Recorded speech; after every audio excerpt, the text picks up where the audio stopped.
My dear girl, if I stopped to question the wisdom of my actions, I'd never have left Gallifrey.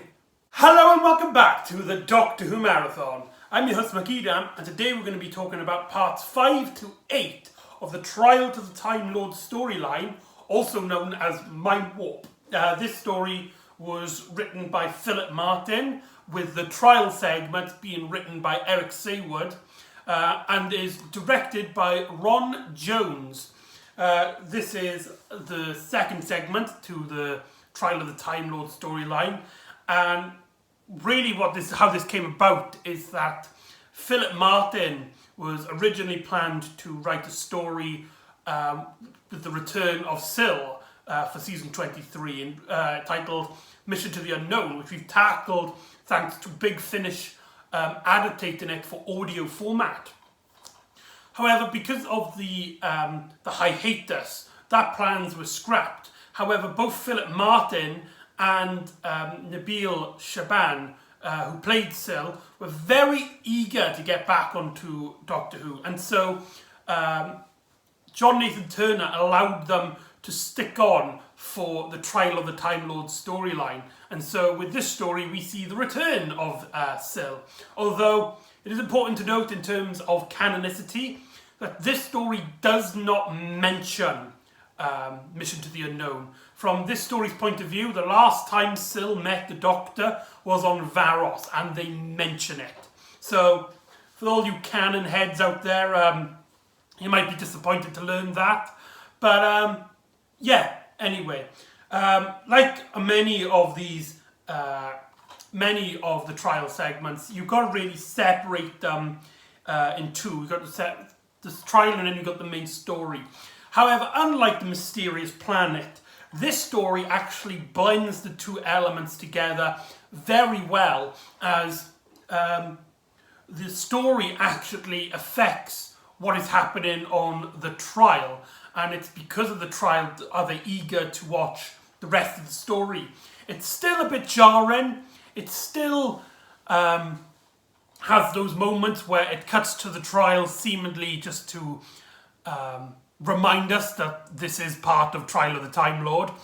But in terms of its narrative, I think it works very well. Maybe not well in pacing, because like I said, it does chop up the storyline. But anyway, so the story starts off with this trial segment, and the Doctor's like, hold on, are we going to learn about how Earth became Ravlox, and what's this information that Gibbs and Dibber were looking at? To get a response by the Time Lords and saying that that has no bearing on the trial, and anything that doesn't revolve around this trial, specifically the Doctor's actions, then it doesn't matter. And so they just completely under the rug that, as the Valeyard sets up his next case basis, which actually is just before the Doctor got taken on trial. This is the adventure that got so overwhelming that they actually popped the Doctor out of his timeline and into this trial. So it's here that we're going to find out what happens to Perry Gilliam Brown as they land on the planet Thoris Beta, the home world of Syl. Although we've had name dropped Thoris Beta, it doesn't seem like Perry was there, if I recall, or at least she doesn't remember, as in this story they're trying to work out who's been selling these devices. And they go through these caves, and they come across this creature which tried to attack them, and so the Doctor's tried to stun it after it tried to kill Perry, and so it died. And when they're in these caves, they meet the scientists of this civilization. And they go in and they first pretend to be scientists themselves, but later on they escape, and they later realise that Syl is on his home planet, and the Doctor basically realizes, like, this is Thoris Peter. This is Syl's home planet. Didn't you know that? And Perry's like, only because you didn't tell me. You know I didn't want to be anywhere near that sick bugger again. The last time we met, he tried to turn me into a bird. And the Doctor says something like, it cost me a fortune on bird seeds or something like that. Really funny quip. Colin Baker and Nicola Bryant's performance of this are spot on, especially what happens later on with the Sixth Doctor and what happens with Perry. The majority of this story is actually them separated as just when they go into the trial segment, go into the scientific this laboratory, they discover there's a king warlord played none other by Brian Blessed. Yes, Brian Blessed's on this. And they basically told him to ham it up to 11, as he never gets one moment of calm and relaxed. He's always full of personality, and he's always like, Varuda! And he's just such a larger-than-life character. And I think, really, the script isn't that strong on him. And if this was played by any other actor, it could have easily failed. But when you see Brian Blessed, you watch Brian Blessed to ham it up. In my opinion, this is the most Brian Blessed role of Brian Blessed's career. He is just so larger than life. There's just no way to describe him. Obviously, he became really famous from Flash Gordon, where he played the warrior-like king in that. And so he's playing a very similar role. And I think the influence of Flash Gordon with Doctor Who is a very interesting concept, because Doctor Who works on this serial by serial basis. So when you have one story, it's like episode 1, 2, 3, and 4. And Flash Gordon originally used to work like that, as it had 3 film serials, each being about like 12 episodes long. So the comparison between Flash Gordon and Doctor Who, I find, is very interesting. I really like the idea that they influence each other at one part in time. But anyway, having Brian Blessed here really gives this story an enjoyment I don't think it would have, because this story is really, really bloody dark. There's death, there's murder, there's experimentation. We later find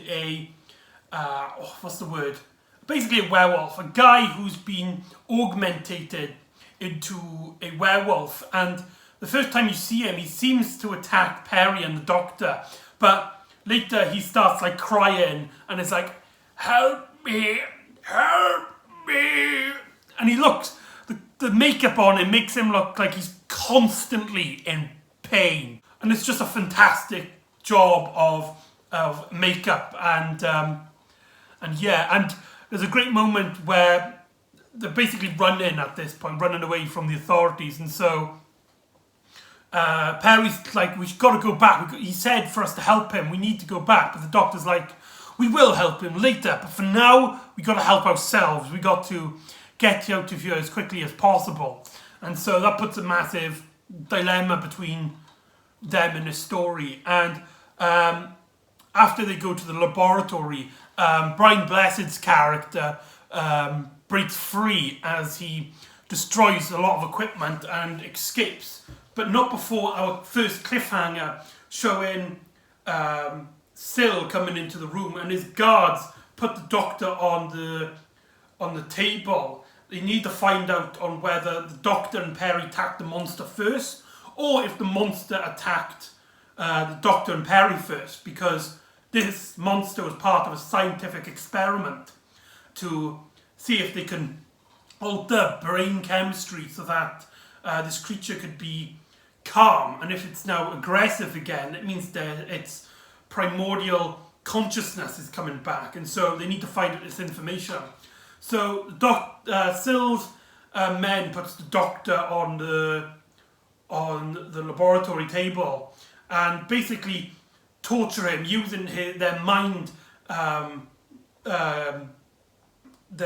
machine to try and alter the doctor's chemistry to make him not lie. However, this does something to the doctor, and then during the trial, the doctor's like, hold on, I don't remember anything after this point. Something is strange, something's playing up with my memory, which gives the Valeyard an opportunity to point the finger and claim that the doctor's making excuses, so that if anything much darker happens, where he is risking his companion's life, the doctor could just say, oh, my memory was faulty at the time. It also means that we get some really fun moments of the Sixth Doctor being a proper villain. At the start out, the barbarian, the king, Brian Bless's character, and Perry save the Doctor. However, he's a lot different. He's acting really childish, and he's gleeful. He's constantly just smiling, like basically he's drugged. And they decide to plan to attack, at least Brian Bless's character, as he's just such full of energy. He doesn't want to really think. He just wants to fight and die in the glory of battle. He's basically Thor from the Marvel universe, which is, I find, really a great comparison. Brian Blessed was supposed to play Odin in Doctor Who, fun fact. But anyway, and when they plan to have a sneak attack, the Doctor accidentally lets them out to begin with, by going, look behind you, and then the Doctor starts acting really funny, and he kind of teams up with Sill, as Sill is like, you betrayed your friends. The Doctor's like, what do I have to do with anything with a savage and a stupid girl? And so Sill and the Doctor become a double act, as the Doctor now has become basically a villain to the story. He's basically one of the antagonists for the majority of the plot, as he helps Sill with his finances and the guards to try and capture Perry and the King. He also helps the scientists work on his brain altering experiments, because it's here that we learn that the leader of the Mentors, Sill's race, named Lord Kith, played magnificently by Christopher Ryan, who a lot of you might know, who played some of the Sontarans in New Who. And basically what's happening to him, because he's a mutant, his brain is expanding and it's being crushed by his skull. And so this scientist is trying to transplant his brain, although we never actually see like a brain like taken out. So it's more of his consciousness into the body of another creature. They start off by transplanting his consciousness onto another mentor, one that looks exactly like him, only a much paler colour, and this would buy them some time to find a suitable replacement. Now, the story really works. You've got the Doctor being this malevolent villain, and you can see he's clearly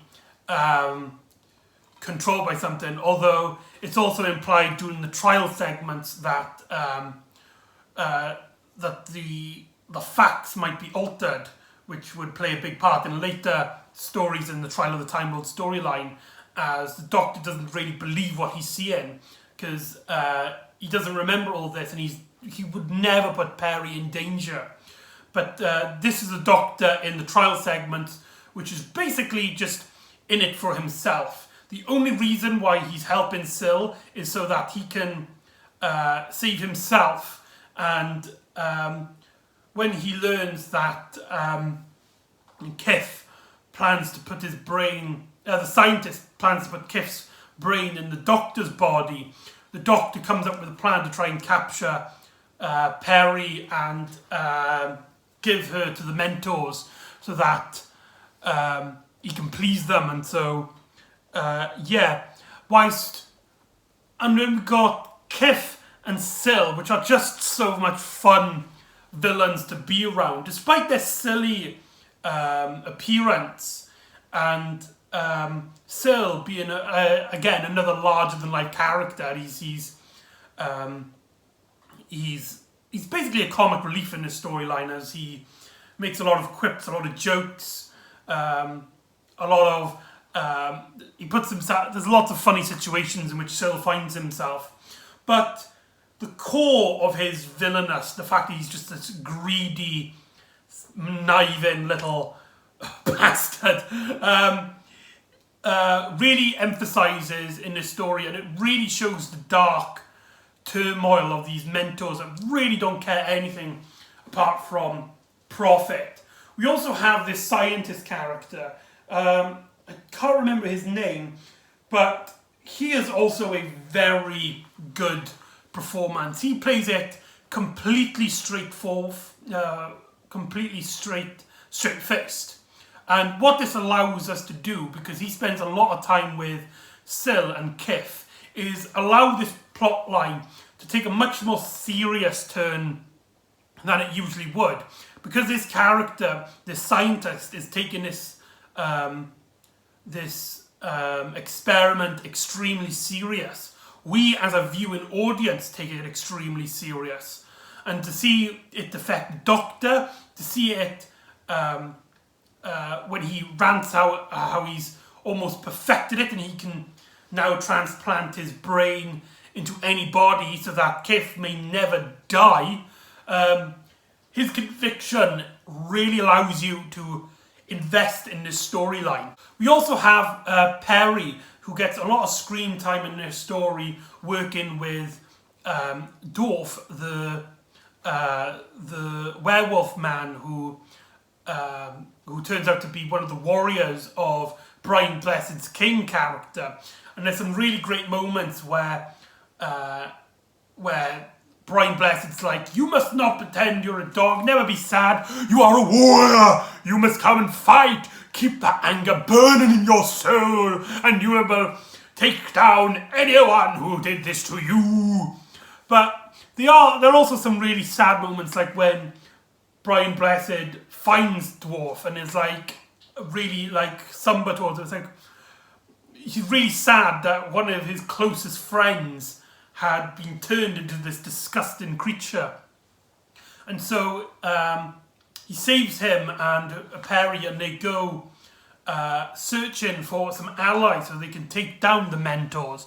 And we get some really great fun moments in here. I especially like the dynamic between Peri and the King, although I don't think it's as important as the story of the trial anyway. I want you to believe, which we'll get onto that when we talk about the Ultimate Foe.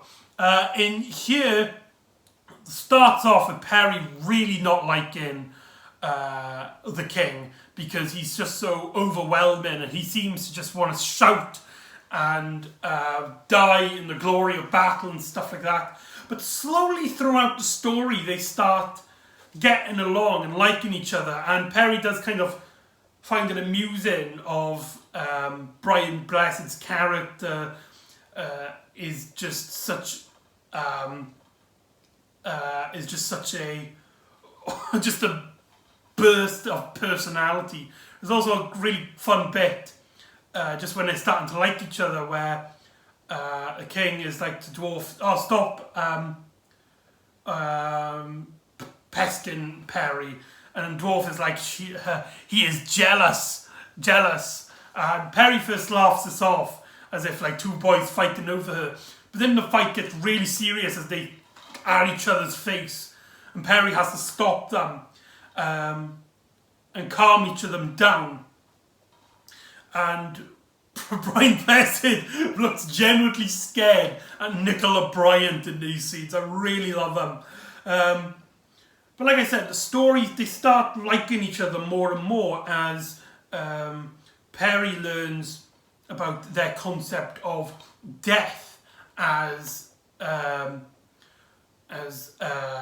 Blessed's character explains on his home planet, where they believe that when you die, you get resurrected, reincarnated as a more noble warrior, and you keep going up and up until you become a king. And then when you die after you become a king, you go on to something like the heavens of the gods, where they will fight for eternity. And the scene in which Perry and Brian Blessed talk about this moment, really sweet and somber, and they show that they really do get along and they befriend each other through the rest of the story, which is really greatly written. But I don't think it's as they are as close as the story would like you to believe, because they're supposed to be like in love with each other at the end of it, which maybe I could see Brian Blessed's character being in love with Perry. After all, he does scream that she is going to be his wife-to-be. But I never felt that Perry felt the same way about him, and that she wanted to get back to the Doctor to try and get him to basically go back to his normal self. It's here where they try and infiltrate, and Brian Blessed's character gets captured, and Perry, escaping, pretends to be one of the maids of Syl. And when she goes into a room where the Doctor and Syl are talking about negotiating and the effects of the mind control, the Doctor actually spots Perry and reveals her, and basically points her out and is like, "This is the girl you're after." And Perry is shocked by this. She originally thought the Doctor kind of had a plan, that he was pretending to gain the favour of the Mentors so that he can trick them later on. But this scene where the Doctor outs her for seemingly no reason, is a really just a horrifying thought, as later on Perry gets tortured by tying her up to the side of the beach as the water fills up, and the Doctor basically has to interrogate her. And it's here where, I mean, lots of people talk about when the Sixth Doctor strangled Perry. Here he's torturing her, and he's like, he starts shouting at her as if like, "Come on, Kif, you will obey Lord Kif. You will tell me where your traitor friends are." And then there's a bit where he goes up to Perry and he's like, "It's okay, Perry, I'm on your side.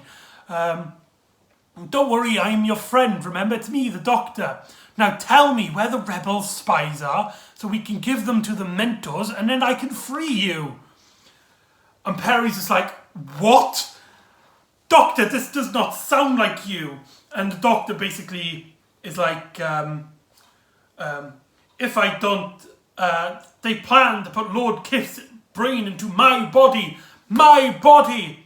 To prevent that, I must please the Mentors, Perry. If that means sacrificing you, then that's the way it must be." And you really get to see Colin Baker playing just an outright villain in this story. It's important to note that before Doctor Who, Colin Baker was known almost typecast, if you would, as villains, especially in Blake Seven, in a TV show called Brothers, and even in Doctor Who, as he played Commander Max in Arc of Infinity. And so we got the Sixth Doctor, played by a big villain actor, being a villain. And it really shows the intensity of this. And I think it's here where that trust that was on a string at the moment between the Doctor and Perry snaps. And after Syl talks out on the comms, it's like, stop it, we're not going to get anything from her. Keep her alive because she might be a good experiment. They walk out and Perry's like, I thought you were different. I thought you were getting better, but you're not. You're just this scum that, and this selfish person that I always thought this version of you was, which really affects the Doctor during the trial as he's shouting at everybody. He's screaming. It's like, no, this is not how it happened. This is not me. I must have been planning something, clearly. But as the Valiant points out, he claimed before that that he had amnesia because of the effects. And so from the trial's point of view, it looks like the Doctor is lying to pretending that he didn't put them in harm's way, and that the whole situation was actually the Doctor just being completely selfish. This also leads into one of the greatest cliffhangers, as again Perry and the Mentors, these creatures escape, and they're trying to get into. They actually meet one of the allies that they're going to use to storm the Mentors' base. However, they need to go into their weapon vaults, and before they can even get there, there's some sort of avalanche, and they get ambushed, and Perry and the King seemingly die as they get shot, and the Doctor jumps up from his seat. It's like, no, this can't be. This can't be. They couldn't have killed Perry, which leads into a fantastic cliffhanger. Part 4, in my opinion, and in a lot of people's opinion, if you go by the internet, is probably one of the best written episodes you will ever find.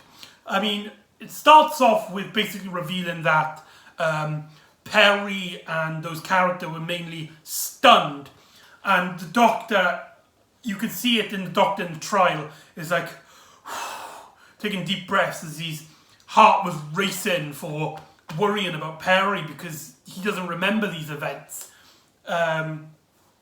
He also tries to argue that because he wasn't there in them situations, then he can't be blamed for them.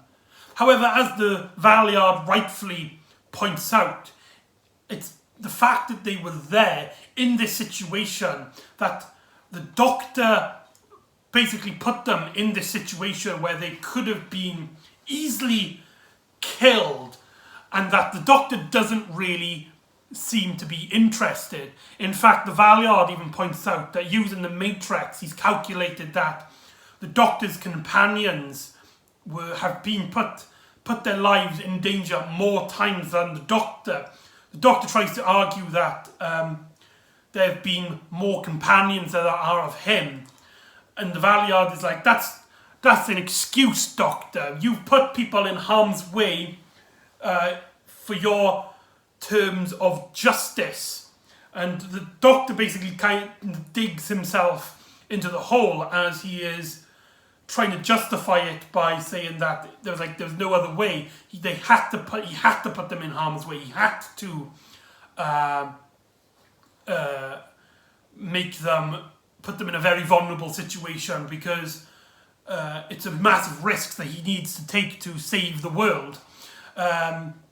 It's also here where Syl and the Doctor, in the Mindwarp storyline, do we get a scene in which the Doctor eats some marshmallows, a food on Thoris Beta, which Syl and the Mentors eat. And it seems here, from what I can gather from the performance anyway, the Doctor eating this substance kind of cures him, as he clearly now shows a huge distrust with everyone that he's working with. And there's a scene in which the mad scientist is saying that it's a shame that the Doctor's head wasn't a good fit for Lord Kiff. But maybe the girl. But the Doctor's like, I'm not quite sure about the girl. Originally he's like, it's unsuitable. Lord Kiff's body in a girl's brain. It's a bad idea. And mad scientist is like, okay then, you go and look for the other people that we've captured. If you can find a suitable replacement, we will use them. But you know what to look for, so go. And so the Doctor goes out and gets escorted to the jail cell and frees Bright and Blessed and Dwarf and the allies to storm against the Mentor's base. However, we quickly learn that the scientist was lying, whilst the Doctor was searching for, was from his point of view searching for a more suitable candidate.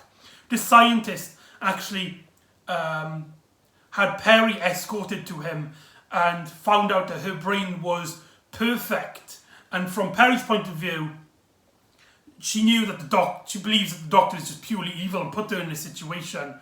And it's sure that one of the most traumatic events in the Doctor's life, as they watch as Lord Kiff's brain gets transplanted into Perry's body. And the Sixth Doctor watching this on the trial is like, no, it's impossible, it can't be. It's also here that we see, whilst the Doctor's trying to run to get more help, does the time scoop happen, and the Doctor walks backwards into his TARDIS as he gets transported into the trial. And the Doctor shouts, he screams, he pleads to the court. Why did they take him out at this time? To which they explain that the events that occurred were basically overwhelming. This was a situation in which the threat of the entire universe was at stake, as Lord Kiff is one of the most evilest beings in the universe, and that now he's been able to live forever in the brains of other people, specifically Perry, and the Time Lords had to intervene, have to stop everything so that they can alter things, so that they can basically put them into restore the universe. We're using the King, putting him in a time scoop, into a time bubble, which will allow him to strike at the perfect moment, killing Lord Kiff.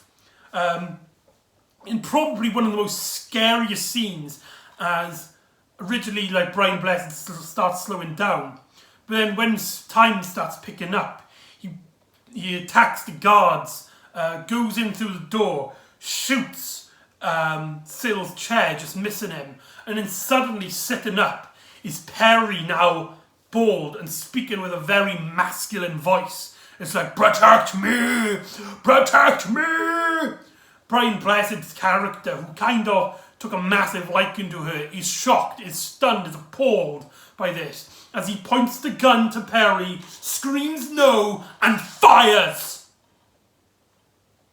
The Sixth Doctor gets up from his chair. He turns to the trial. You've killed Perry. That is just... We mean, to understand why this scene is so dramatic, we got to learn about Perry and her involvement in the show.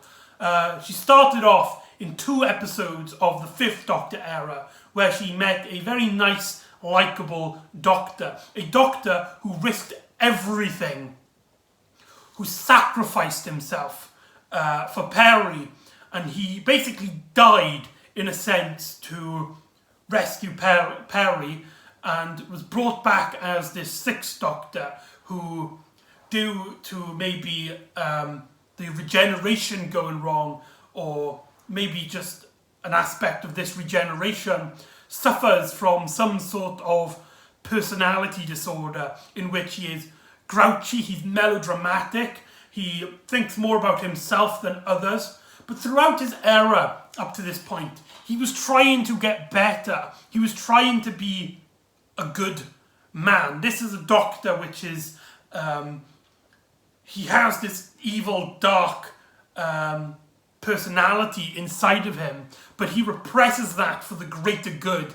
It might come out in some scenes, it might, he might be a bit selfish sometimes, but he tries his best to be a good and loving person. This is a character who's very conflicted with himself, and the main focal point in this is him protecting Perry, as she was the last person to be saved by the Fifth Doctor. This is the Fifth Doctor's victory.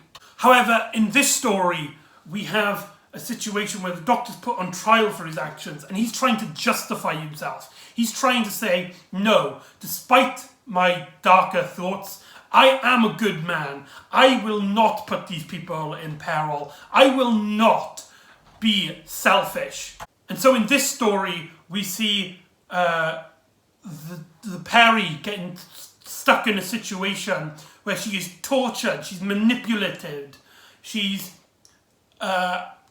basically put through the hell because the Sixth Doctor put her there, and that his own selfish ambitions got her in these terrible situations. Even before his mind was altered, they kind of stuck there, they stayed there because the Doctor wanted to investigate. And so this put Perry's life at risk. And so she died because the Sixth Doctor put her in this situation, which, this is the moment where the Sixth Doctor, he looks up at the screen and is hugely conflicted. He doesn't know how to feel. He doesn't know what to do and what to... I mean, this is the Doctor who tried his best to try and prove he's a good man. And here, there's evidence. This is the trial that shows that he might not be the best thing for the universe. And so, yeah.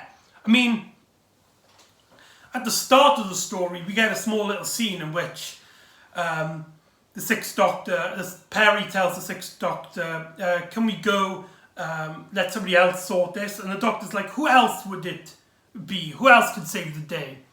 The Doctor would rather him go and investigate than go and take this to the authorities to investigate, to have a much more dynamic confrontation. But no, he puts his Perry and himself in danger just so he can be the bombastic hero of the story.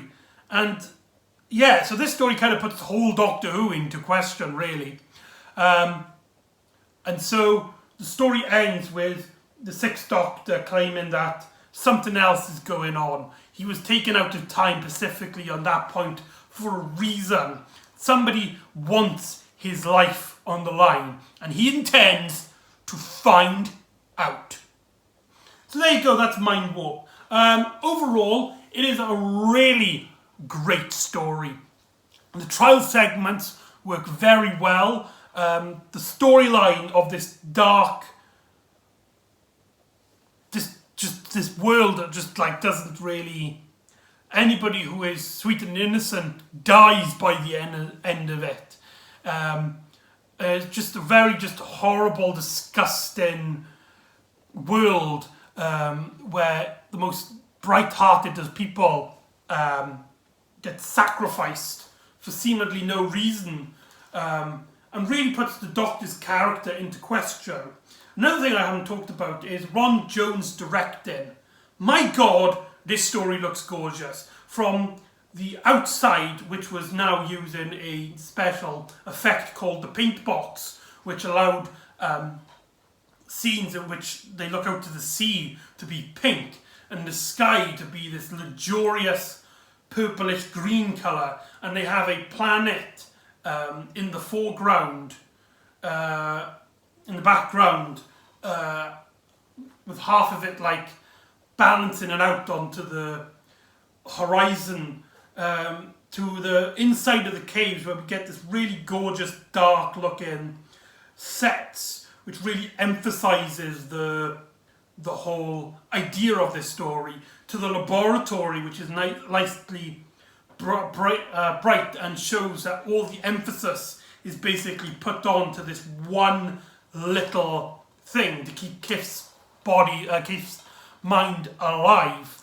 And just, it's seemingly perfect. Everything seems to go right. It does have some pacing issues with the trial segments, obviously taking us out of the story just to have us go, hey, the Doctor's still on trial, remember? Okay, we'll get you back into the story. But these moments are filled with good dramatic scenes which allow the Doctor and the Valeyard to be at each other's throats. And so Mindwarp is probably one of the best stories of the Sixth Doctor's era. So there you go, that's Mindwarp. So join me next time where we will continue the Trial of the Time Lord storyline as the Doctor looks into his own future to see him and a new companion try and take down a invasion of plants. So join me next time for Terror of the Vervoids. And I'll see you next time on the Doctor Who Marathon. Ta-da!